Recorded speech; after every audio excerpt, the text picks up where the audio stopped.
9 अगस्त 1947 फैसला हो गया कि पाकिस्तान की हुकूमत कल्लात को एक आज़ाद रियासत के तौर पर तस्लीम करती है।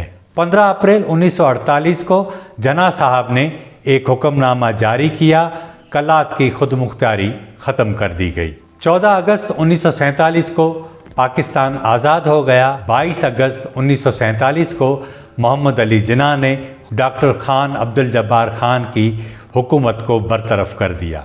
आज पख्तूनख्वा शिद्दत पसंद दहशतगर्दों की लगाई आग में जल रहा है। एक तरफ शिद्दत पसंद पाकिस्तान की रियासत पर कब्ज़ा करना चाहते हैं, दूसरी तरफ बलोचिस्तान के मज़ाहमत पसंद पाकिस्तान से अलहदगी अख्तियार करना चाहते हैं। जब सियासतदान कमज़ोर हो जाएं, किसी भी सियासी फैसले के लिए किसी और की इजाज़त के मोहताज हों, तो फिर बंदूक का मुकाबला बंदूक से होता है।